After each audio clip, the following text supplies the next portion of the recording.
साथियों, कल एक वीडियो वायरल हो रहा था। किसी साथी ने मुझे भी प्रेषित किया। मैंने उसका टाइटल पढ़ा। पहले तो ये लगा कि ये इसमें कोई लिखी त्रुटि होगी, क्योंकि समझ से परे था। परंतु मैं वीडियो के अंदर गया, देखा तो एक महोदय दिखे, नाम के आगे बाबा लिखा हुआ था। एक मन में गुड फील हुआ, अच्छे भाव पैदा हुए। परंतु साथियों, मैं बहुत ही तकलीफ के साथ कहना चाहता हूँ कि जब उन महोदय को मैंने सुना, बहुत ही तकलीफ हुई। कितने ओछे शब्द उन्होंने यूज किए हैं। एक शिक्षक समाज के लिए उन्होंने जिस प्रकार की भाषा, जिस प्रकार की भावभंगिमा उनके चेहरे में, जिस तरीके के शब्द वो लेकर के आए हैं, वो समझ से परे थे साथी। बहुत ही तकलीफ हुई। तकलीफ इस बात की नहीं थी कि उन्होंने हमको क्या कहा क्या न कहा, ये विषय नहीं था। विषय ये था कि वो व्यक्ति स्वयं को शिक्षक बता रहे हैं और कह रहे हैं कि 17 साल मैंने गांव के पेड़ के नीचे बैठ करके पढ़ाया, और आज अपने को बता रहे हैं कि ब्रांडेड, स्वयं ही वो कह रहे हैं कि ब्रांडेड स्कूल के वो पता नहीं क्या संचालक हैं कि क्या है, भगवान जाने। तो जो शिक्षा विभाग से जुड़ा हुआ हो और वो शिक्षक साथियों को ही इतने गलत शब्द यूज कर रहा हो, हरामखोर शब्द बोल रहे हैं। चलो भाई, यहां तक देशद्रोही बोल रहे हैं। उनको ये पता नहीं है कि देशद्रोही की परिभाषा क्या होती है। यदि हम देशद्रोही हैं तो आप कर क्या रहे हैं कि देश के भक्त हैं आप? तो ये शब्द उनको यूज नहीं करना चाहिए था। हमें जहां तक लगता है, यहां सुबह होती है जनगण मन अधिनायक जय हे भारत भाग्य विधाता, रोम रोम में पिरोया रहता है ये देश, ये माटी, इसी के लिए जीते हैं, मरते हैं इसी के लिए। जॉब करते हैं तो क्या हुआ? लेकिन उस व्यक्ति ने, एक व्यक्ति, 2 व्यक्ति, 10 व्यक्ति की बात नहीं कर रहे हैं, वो पूरे समाज के लिए कह रहे हैं कि देशद्रोही। बहुत तकलीफ हुई साथियों। अब क्या कहा जाए, पता नहीं किस जमाने की बात कर रहे हैं वो। स्कूलों की दशाओं के विषय में उन्होंने जो बोला, पता नहीं किन सालों के, किस जमाने की बात करते हैं, मुझे नहीं समझ में आता है। क्योंकि पिछले 7 वर्ष 8 वर्ष जो भी हमारे माननीय मुख्यमंत्री योगी जी के ही कार्यकाल की बात करें तो माननीय मुख्यमंत्री जी ने और उनकी पूरी बेसिक की टीम ने जिस प्रकार के समर्पण के साथ, लगन के साथ, त्याग और तपस्या के साथ उन्होंने उत्तर प्रदेश की बेसिक शिक्षा व्यवस्था को बढ़ाने का काम किया है, आज निश्चित रूप से मैं दावे के साथ कह सकता हूं कि भारत में उत्तर प्रदेश की बेसिक शिक्षा अपने आप में उन्होंने स्थान बनाया है। हमारी व्यवस्थाएं टॉप क्लास की तरफ बढ़ रही हैं। हमारे विद्यालय कायाकल्प विद्यालय में हुआ है, बिंदुवार कायाकल्प हुआ है, निरीक्षण कराए गए। मैं कोई इसे हवा में बात नहीं कर रहा हूं, तथ्यात्मक रूप से बात कर रहा हूं। और ये आदरणीय, हम तो हमारे शब्द थे, इनके लिए आदरणीय निकल रहा है, निकलना भगवान जाने क्या चाहिए। लेकिन ये पता नहीं कितने उत्तर प्रदेश के किस जनपद में और कितने जनपदों को इन्होंने भ्रमण किया, या इनके पास कौन सा ऐसे सर्वे है या ऐसी कौन सी इनके पास टीम है जो इन्होंने एक आकलन कर लिया कि उत्तर प्रदेश के शिक्षक ऐसे होंगे या ऐसे है। बोल रहे हैं कि काली पट्टी बांध के, इनके चेहरे के भाव देखिए कि किस प्रकार से तमाशा बनाना चाहते हैं हमारी व्यवस्था को। भारत सरकार के सामने जब हमारे उत्तर प्रदेश के माननीय मंत्री या हमारे अधिकारीगण उत्तर प्रदेश की बेसिक शिक्षा को प्रस्तुत करते हैं जाके, तो गर्व से फील होता है।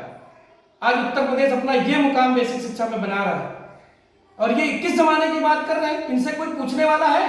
केवल टीआरपी बढ़ाने के लिए साथियों, केवल टीआरपी बढ़ाने के लिए यूट्यूबर के रूप में बन के आ गए हैं, जो अपने को शिक्षक कहते हैं, विद्यालय का संचालक कहते हैं, प्राइवेट स्कूल ये संचालित कर रहे हैं, ऐसा ये बता रहे हैं। लेकिन ऐसी बातें क्यों कर रहे हैं? कह रहे हैं कि वो शिक्षक पढ़ा ही नहीं सकता। वो क्या कर सकता है? वो क्या कर सकता है? कह रहे हैं ये कहा जाता कि वो बच्चों के साथ में आलू भुनवा रहा होगा। अरे भाई हद की हो, एमडीएम का पैसा टीचर खा रहा होगा, संख्या फर्जी लिखा रहा होगा। अरे महोदय, आपको मालूम होना चाहिए कि एमडीएम की व्यवस्था की ही बात करें, आलू भूनने की जहां तक बात करें, हमारे यहाँ बेसिक शिक्षा के जितने भी उत्तर प्रदेश के विद्यालय हैं सब में मेनू उसमें दीवार में लिखा हुआ है जनाब। पता नहीं कैसी बात करते हैं आप। और उप जिलाधिकारी के नेतृत्व में टास्क फोर्स एमडीएम की बनी हुई है, जिले की टास्क फोर्स बनी हुई है, जिलाधिकारी महोदय के नेतृत्व में डिस्ट्रिक्ट की बनी हुई है, और सारे अधिकारियों के पास मोबाइल में प्रेरणा ऐप डाउनलोड है। फर्जी नहीं है। और ये लोग जाते हैं, अभी पिछले समय में अधिकारी सभी जगह पे पूरा, और जाने के बाद उसमें पूरा प्रेरणा पोर्टल में देते हैं, वो डेटा पूरा दिया जाता है। पता नहीं आप कैसी बात करते हैं, स्वयं जाते हैं, कोई प्रधानाध्यापक को फोन करके फर्जी संख्या नहीं ली जा रही है, समझ रहे आप? पता नहीं। इसके अलावा हमारे जनपद में जिला व शिक्षा अधिकारी, समस्त डीसी, यहाँ पे एआरपी, एक पूरी फौज है व्यवस्थाओं को देखने के लिए। केवल टीचर है क्या, या सारे लोग झूठे हैं क्या आपकी नजर में कि आलू बनवा रहा होगा? अरे मेनू से इधर उधर नहीं भटकता भाई। आप खिचड़ी की बात कर रहे हैं, खिचड़ी शब्द तो लिखा ही नहीं है मेनू में, खिचड़ी बनती भी नहीं है। पता नहीं कहां से आपने डेटा उठाया और इस प्रकार के भोड़े शब्द आपने यूज किए हैं कि आपको क्या कहना चाहिए, मुझे शर्म आती है, तकलीफ है। आपने कौन सा आकलन किया, कहां से क्या उठाया है, कौन से वो उल्लेख किए हैं? आप सरकार की व्यवस्था को की निंदा करना चाहते हैं? एक थोड़ी सी एक ऐसी स्थिति आ गई, ऑनलाइन उपस्थिति की जहां तक बात की गई, सारे टीचर्स जो है, टीचर्स के जो संगठन है, सब लोगों ने मिल करके एक इस टाइप का प्लान किया है कि सरकार के सामने अपनी बात कहना चाह रहे हैं। जो नियुक्ता है, हमारे नियुक्त अधिकारी हैं, हमारे संचालक हैं व्यवस्था के, उनसे मैं अपनी पीड़ा कहेंगे नहीं। हम लोगों का इतना ही तो कहना है कि ये ऑनलाइन व्यवस्था जो है, इसमें थोड़ा सा इसको समझ लिया जाए, इन स्थितियों को समझ लिया जाए। ये जो टैबलेट है, जो ऑनलाइन स्थितियों को देने की जहां तक बात की जाए, छुट्टियों की जहां तक बात की जाए, वो एक अलग विषय है, उसमें तमाम चर्चाएं की जा सकती हैं। इसके लिए थोड़ा सा ये टीचर्स ने बोला कि नहीं, हाँ भाई ऑनलाइन उपस्थिति नहीं, ऑनलाइन उपस्थिति नहीं देंगे तो इसका क्या मतलब, विद्यालय नहीं जा रहा क्या? वो जितनी टीम की बात मैंने की है, सारे लोग निरीक्षण करते हैं, सुबह 7:45 बजे निरीक्षण करें तो तब भी टीचर मिलता है, नहीं मिलता है तो उसको सस्पेंड करें, वेतन रोके उसका। किसी संगठन ने कहा क्या कि टीचर स्कूल में ना मिले तो उसका वेतन निर्गत तब भी करते रहे? वो विषय हमारा है, हम उनसे निवेदन कर रहे हैं अपनी सरकार से, अपने अधिकारियों से। वो मेरी बात कितना सुनेंगे कितना नहीं सुनेंगे वो एक अलग का विषय है। उसी बीच में आप अपनी टीआरपी बढ़ाने के लिए, यूट्यूब में शिक्षक को जलील करने के लिए, उसको जाने क्या क्या निरर्थक शब्द आप बोलेंगे, गलत है, घोर गलत है, इसकी निंदा करनी चाहिए। आपको एक शिक्षक होने के नाते, पता नहीं आप शिक्षक हैं भी कि नहीं है, क्योंकि आपने टाइटल में उसमें लिख रखा है कि खरी खोटी, इसका जैसे आप ही ने ठेका लिखाया है, आप ही के अंदर भाव पैदा होते हैं, आप ही के अंदर विचार पैदा होते हैं। किसी दूसरे की निंदा करना बहुत सरल है जनाब, समझ रहे हैं आप, लेकिन किसी को प्रेरित करना एक शिक्षक का काम होता है कि समाज को प्रेरित करे आपके भावों से, आपके शब्दों से। मैं तो एग्रेसिव हो रहा हूं क्योंकि आपने मुझे गाली दी है, लेकिन आप किस भाव में बोल रहे थे? आप शिक्षा व्यवस्था की बात करते हैं कि हमारे बच्चे ऐसे हैं। अरे विद्यालय ही कायाकल्पित नहीं हुआ है, विद्यालय हमारे बच्चे भी, हम निपुण हो रहे हैं, हमारा विद्यालय निपुण हो रहा है। आप डेटा उठा के तो देखिए, कभी किसी से मांग लें, अगल बगल अपने किसी से कि पूछ लें कि भैया क्या स्थिति है, तब बोला करें। यूट्यूब में आया करें तो तथ्य इकट्ठा करा करें, सर्च मारा करें कि क्या स्थिति है, तब उसके बाद बोले। हमारे एक उदाहरण के लिए रूप में कहते हैं कि हमारे बच्चे, जैसे एक राष्ट्रीय शैक्षिक नाम आ गया, संगठन का चूंकि आ गया, हम ये कह रहे थे कि जो छात्रवृत्ति परीक्षा होती है, राष्ट्रीय छात्रवृत्ति परीक्षा होती है, इस परीक्षा को भी हम ही कराते हैं क्या? उस परीक्षा में जो हमारे बच्चे प्रतिभाग करते हैं, तो ढेर सारे संख्या हर जनपद में प्रतिभाग करते हैं। जितने क्वेश्चन दिए जाते हैं उनका कभी डेटा उठा करके देखिए आप, जाने कितने बच्चे कितने कितने क्वेश्चन सॉल्व कर रहे हैं, कितने परसेंट नंबर ला रहे हैं। आपने कभी देखा क्या?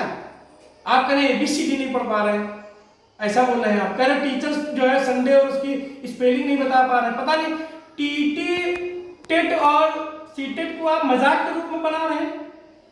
ये क्या बात है? कह रहे टेट पास होना साधारण है। आपने कभी प्रश्न पत्र उठा के देखा है क्या उसका?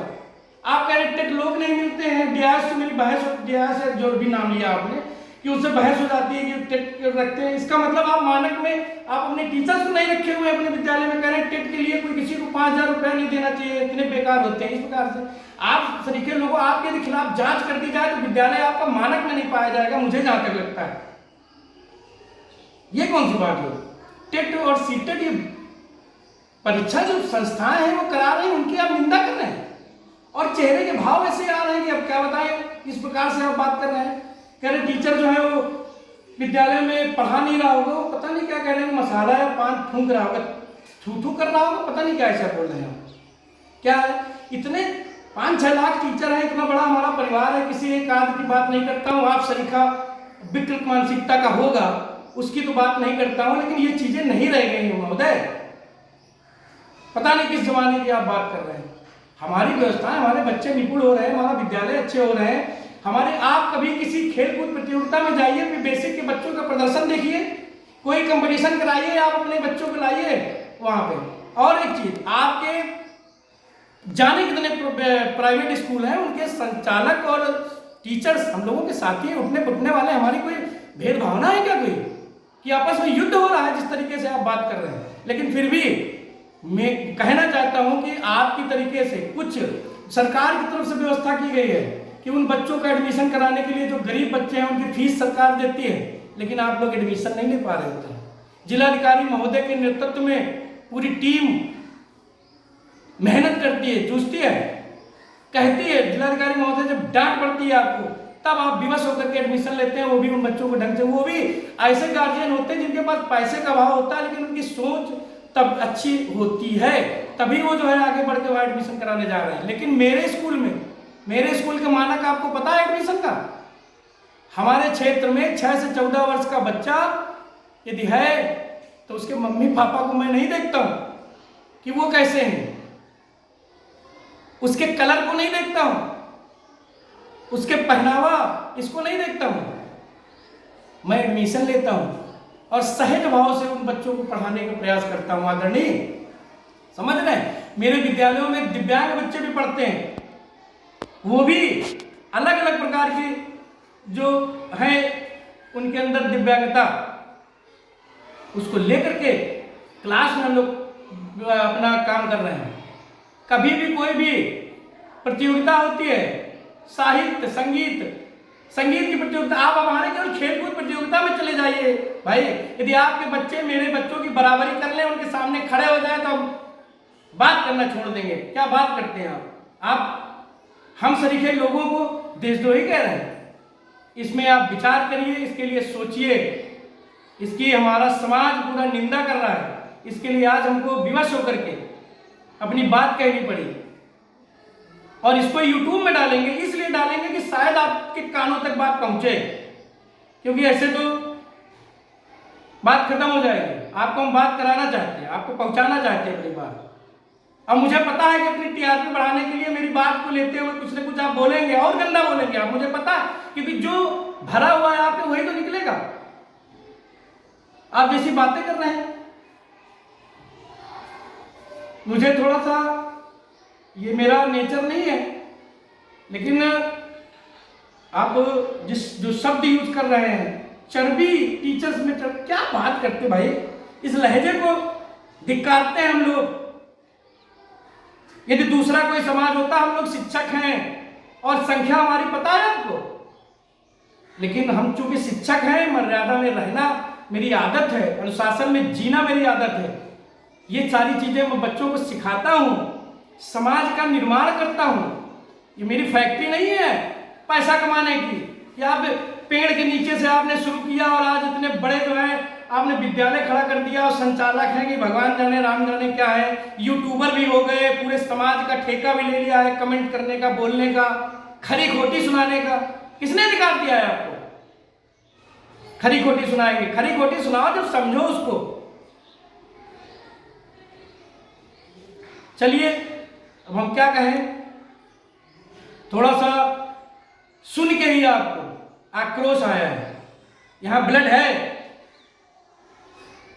देशद्रोही और दुनियादारी करते हो तो ये तो सुन लिए, इतना ही निकला है, नहीं निकलना क्या चाहिए आपको भी पता है। दोबारा ऐसे शब्द यूज ना करना मेरे महोदय, आपसे रिक्वेस्ट कर रहा हूं, नहीं आपको नुकसान हो सकता है, हमें ऐसा लगता है, क्योंकि ये गलत बात है। किसी समाज को इस प्रकार से देशद्रोही आप कहेंगे तो पता नहीं कैसी स्थिति हो जाए। ठीक है, मेरा मन कम कर रहा है इस समय बोलने का, कहने का, गुस्सा आ रही है बहुत ज्यादा, तकलीफ भी हो रही है कि एक जो अपने को शिक्षक कहता है वो इतनी निंदनीय बात कर सकता है। हम इसकी निंदा करते हैं। चलिए ठीक है भैया, जो भी मैंने गलत बोला हो, गलत नहीं बोला है, गुस्से में जरूर बोला है, गलत नहीं बोला। मैंने एक एक चीज बोली है, गुस्से में जरूर है। तो गुस्सा इस व्यक्ति के द्वारा, किसी थर्ड पर्सन जो नहीं जान रहा है, कोई व्यक्ति बोल रहा है वो कहे। चलिए धन्यवाद।